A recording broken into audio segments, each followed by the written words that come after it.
నంద్యాల ప్రభుత్వ జనరల్ హాస్పిటల్లో జరిగిన hospital development society meeting. Nandyal ప్రభుత్వ జనరల్ హాస్పిటల్లో ముఖ్యంగా వాటర్ స్కేర్సిటీ, స్టాఫ్ తక్కువ ఉండడము మొదలగు వాటిపై ప్రజా ప్రతినిధులతో ముఖ్య ప్రయారిటీగా ఏది అవసరం ఉంటుందో అక్కడి నుంచి మొదలుపెట్టి తీరుస్తామంటున్న నంద్యాల కలెక్టర్ మరియు డిస్ట్రిక్ట్ మెజిస్ట్రేట్ గారు. నంద్యాల ప్రభుత్వ జనరల్ ను ఎక్కడికి మార్పు చేయరు, ఇక్కడే ఉంటుంది అంటున్న మంత్రివర్యులు ఎన్ఎండి ఫరూక్ గారు. నంద్యాల ప్రభుత్వ జనరల్ హాస్పిటల్లో తక్కువ ధరకు మందులు లభ్యమయ్యే జనరిక్ మెడికల్ షాప్ ను గతంలో గవర్నమెంట్ జీవో ఉన్న రెడ్ క్రాస్ సొసైటీకి అప్పగిస్తున్నారా? గత సమ్మర్ లో ప్రభుత్వ జనరల్ హాస్పిటల్లో నీళ్ల కోసం లక్షలు వెచ్చించారు. ఇప్పటి మీటింగ్ ద్వారా లక్షలు వెచ్చించకుండా అమృత స్కీమ్ కింద నీరు రావడానికి ఆస్కారం కల్పిస్తున్నారా? హాస్పిటల్ కంటే హాస్పిటల్లో గతంలో 2 సంవత్సరాల నుంచి ఖర్చు పెట్టిన వాటికే పెద్దపీట వేస్తారా?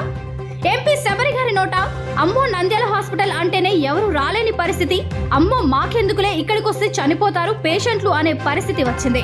అలా కాకుండా ఇక మంచి హాస్పిటల్ గా తీర్చిదిద్దుతామన్న నంద్యాల ఎంపీ శబరి గారు. నంద్యాలలో క్యాన్సర్ హాస్పిటల్ రావడానికి కృషి చేస్తానన్న ఎంపీ శబరి.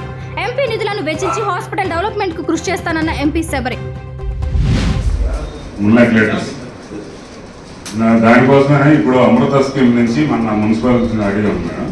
అయితే వాళ్ళు వచ్చి ఎస్టిమేషన్ వేశారు. ఎస్టిమేషన్ వేసిన దాన్ని కూడా పెట్టాము ఎజెండాలో. ఎస్టిమేషన్ ఇవ్వలేదు మనకి మున్సిపల్ కార్పొరేషన్ నుంచి. అంటే యాక్చువల్గా అనుకున్నది ఏంటంటే మేడం, అది మనకు ఆ కాలేజీ హాస్పిటల్ అక్కడికి వెళ్ళిపోద్ది కాబట్టి అక్కడ ఆల్రెడీ అమృత పెట్టారు కొంతవరకు. అక్కడికి వెళ్ళిపోతాం కదా, ఇక్కడికి అవసరం లేదనుకున్నాం. ఎంత డ్రై పొజిషన్ వస్తుందని మేము ఎక్స్పెక్ట్ చేయాలి. లేదు, స్వచ్ఛంద సంస్థలు వాళ్ళ పర్చేజ్ చేశారు. పర్చేజ్ అంటే ఓన్లీ ట్రాన్స్పోర్ట్ డ్రైవర్ బేట వెహికల్ కానీ వాటర్ కానీ మనమే ఇవ్వలేదు. వాటర్ మున్సిపల్ వాళ్ళు ఇచ్చారు. ట్రాన్స్పోర్ట్ ఫ్రీగా చేశారు సార్. మనకి పెట్రోల్ డీజిల్ కానీ డ్రైవర్ కానీ ట్రిప్స్కి 200 తీసుకున్నాం. ట్రాన్స్పోర్టేషన్ మనం ఫ్రీ వెహికల్స్ ఇచ్చినాయా? మున్సిపల్ వెహికల్స్ మున్సిపాలిటీ వాటర్ ఇప్పుడైతే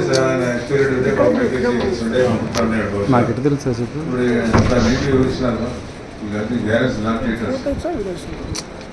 గత ప్రభుత్వంలో ఆయన ఇనాగ్రేట్ చేస్తున్నారు. తర్వాత అంతవరకు ఆ రోజు జరిగిన మీటింగ్ తప్పనించి ఇంతవరకు మళ్ళీ మీటింగ్ జరగలేదు. ప్రభుత్వం వచ్చిన తర్వాత 100 రోజుల లోపలే మనం మీటింగ్ పెట్టాము. మాట్లాడితే ఎందుకంటే ఇది జనరల్ హాస్పిటల్ చేశారు. ఇది ఇంతకుముందు 30 బెడ్ హాస్పిటల్ని 2 స్థాయికి తీసుకొచ్చి 300 బెడ్ హాస్పిటల్ చేశారు. మీకు తెలుసు ఏ రకంగా ఉన్నారు. ఇక్కడ ఉండేవాళ్ళకి మీకు ఎవరికి జ్ఞాపకం ఉండదు. ఇప్పుడు మీరు కొంతమంది పుట్టినారు, కొంతమంది పుట్టలేదు. ఈ హాస్పిటల్ ఏ రకంగా ఉండేది, ఒక పాకలు లేకుండా ఉండేటువంటి చాలా క్రిటిసిజం వచ్చేది. మొట్టమొదటిసారిగా SRBC వరల్డ్ బ్యాంక్ ఫండ్స్ వస్తే దానికి సోషల్ యాక్టివిటీస్ కింద కొంత డబ్బు కేటాయిస్తే ఆ డబ్బును తీసుకొచ్చి పైకి ఇచ్చినప్పుడు స్థానిక మంత్రిగా ఉన్నారు కాబట్టి 1984-85లో వారిని అడిగి దాదాపు ఆ రోజు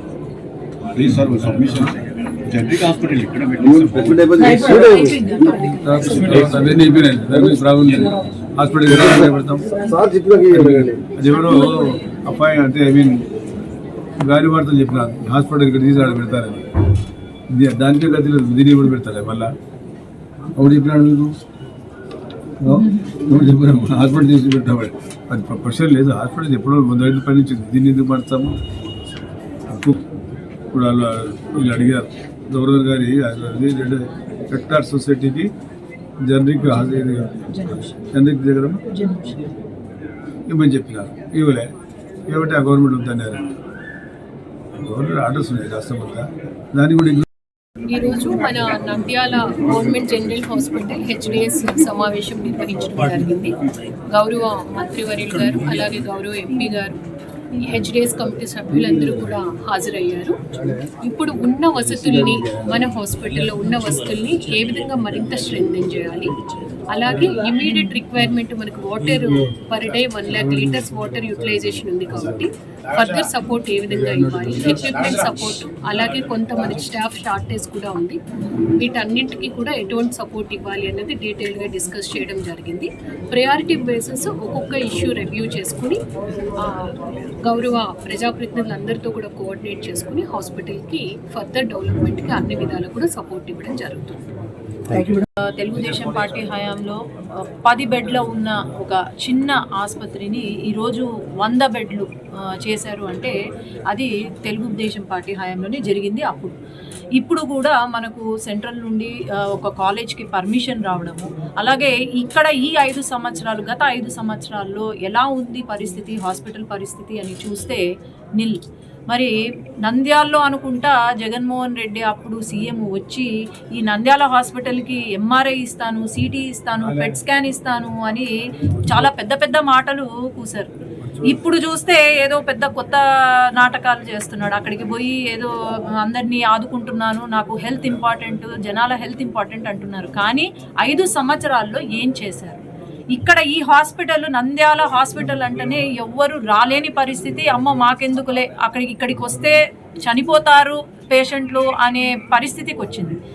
కాబట్టి ఇక్కడ ఒక డాక్టర్గా నేను ఎంపీ అయినా ఫస్ట్ నేను ప్రొఫెషనల్లీ ఐఎమ్ డాక్టర్ కాబట్టి ఖచ్చితంగా ఫారూక్ గారి ఆధ్వర్యంలో కలెక్టర్ గారు ఉన్నారు, అందరము కలిసి ఈ హాస్పిటల్ డెవలప్మెంట్ మనము ఫస్ట్ ప్రయారిటీ ఇచ్చి ఖచ్చితంగా ఫండ్స్ తీసుకొచ్చి, అట్లాగే కాలేజ్ వస్తుంది కాలేజ్కి కూడా ఫండ్స్ తీసుకొచ్చి మనము ఇక్కడ ఉన్న హాస్పిటల్ని అభివృద్ధి చేయాలని మాకు ఫస్ట్ ప్రయారిటీ.